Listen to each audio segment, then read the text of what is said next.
Weer Barnabas. Ons lees Handelinge 11 vers 19 tot 26. Toe Saulus op 25-jarige ouderdom sy Damaskus ervaring gehad het, was hy 'n skrander jong man, propvol entoesiasme en energie, en hy wou die wêreld net daar en dan verander. Hy het immers al hierdie kosbare kennis van die skrifte gehad, kennis wat hy opgedoen het by die grootste leermeester en skrifkenner van sy tyd, Gamaliel. Maar daar het iets gekort. Lewenservaring, asook 'n ervaring in die Christelike lewe. Saulus was immers 'n Fariseer, en die dinge wat in jou ingedrul word oor die jare, kan jy mos nie sommer net so een kant toe skuif, asof dit nooit bestaan het nie. Saulus moes eers leer wat reg en wat verkeerd is. Hy moes leer wat noodsaaklik in die geloof is en wat oorbodig is. Sy leerskool het begin so pas na sy Damaskus ervaring. Soos ons gister gesien het, is hy nie onmiddellik na sy bekering na Jerusalem nie, maar hy het eers 3 jaar in Arabië deurgebring in die woestyn, waar hy baie tyd gehad het om hierdie dinge te oordink. Vandaar het hy in Damaskus gaan preek, maar toe dinge daar te warm raak, is hy terug na Jerusalem.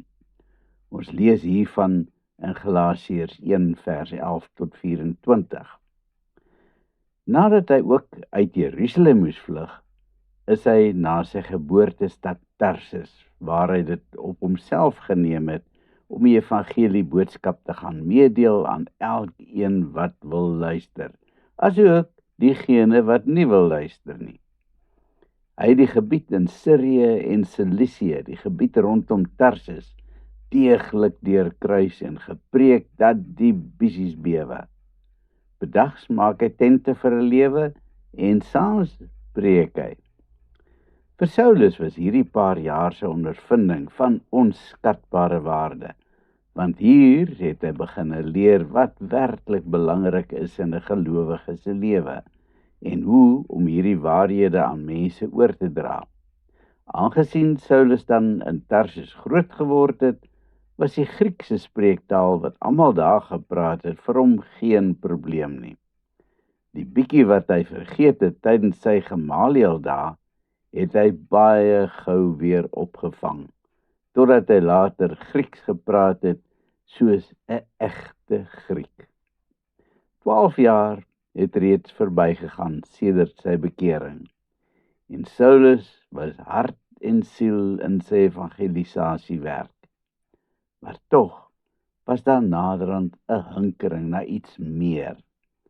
Hy het groter uitdagings gesoek.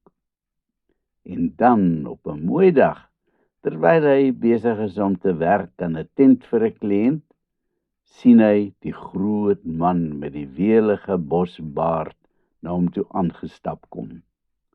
Opgewonde spring Saulus op, herken sommer dadelik vir Barnabas, alhoewel hy hom 10 jaar laas gesien het. Die vreugde is baie groot as die twee manne mekaar omhels. Daardie aand sit hulle tot laat nag toe en gesels. Saulus vertel vir Barnabas van al sy ondervindinge en hoe wonderlik dit is wanneer heidene die evangelie aanvaar en hulle eie maak. Dit is nou glad nie meer slegs Jode wat gelowiges word nie. Maar wat het met jou gebeur sedert ek in Jerusalem weg is? Is jy nog daar in die groot stad? Nou kan Barnabas nie meer sy opgewondenheid wegsteek nie. Hy het gewag vir die regte oomblik om die nuus vir Saulus te breek. Hy begin vertel van die wonderlike dinge wat gebeur het in Antiochië in Sirië. Toe die gelowiges begin vlug het uit Jerusalem oor die vervolging, het 'n klompie van hulle self in Antiochië gaan vestig. En daar het hulle baie opgewonde die evangelie met die ander Jode in die stad gedeel. Op daai stadium was daar nie minder nie as 50.000 Jode in die stad. Die uiteinde van die saak was dat daar sommer 'n groot gemeente tot stand gekom het, wat gereeld bymekaar gekom het. Die inwoners van Antiochië het spottenderwys na hierdie klomp gelowiges verwys as die Christene, omdat hulle die Christus geloof aangehang het. Ja, en toe stuur die apostels my daarheen om hulle daar te gaan help om die geloof suiwer te verkondig, vertel Barnabas terwyl hy straal van die blydskap. Nou is ek hulle leraar. Ek sou my voortande gee om 'n leraar in so 'n gemeente te kan wees, borrel Saulus opgewonde.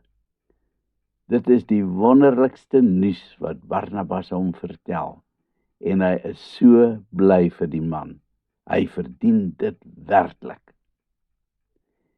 Ja, en dit is nou juis die eintlike doel van my besoek. Die gemeente het my na jou toe gestuur, want hulle het gehoor van die wonderlike werk wat jy doen. Hulle wil hê dat jy my kom help as leraar in Antiochië. Saulus kan nie glo wat hy hoor nie. Hy val amper van sy stoel af. Hy skaars 38 jaar oud en nou kry hy die geleentheid om 'n rabbi te word. Daai soort van eer kom slegs na ou manne soos die gryse oud Gamaliel. Die volgende dag maak Saulus haastig die tent klaar vir sy kliënt en dan vertrek hy saam met Barnabas na Antiochië om daar 'n splinternuwe lewe te begin as leraar. 'n Bekommerde pa skryf 'n tyd gelede vir my van sy dogter. Sy het haar opleiding as leraar voltooi en sy het selfs al 'n doktorsgraad, maar sy kry nie werk nie. Ja, Saulus moes 'n paar jaar geduldig wag, maar op presies die regte tyd stuur die Here hom na Antiochië, waar baie groot dinge met hom gebeur. Moenie moed verloor nie. Die Here het nog 'n groot plan vir haar en ook jou lewe. Wees net geduldig. Die regte plek word vir jou voorberei. Kom ons bid. Here, maak my asseblief rustig en leer my om op U te wag. Ek weet dat U nog groot dinge vir my beplan. Amen.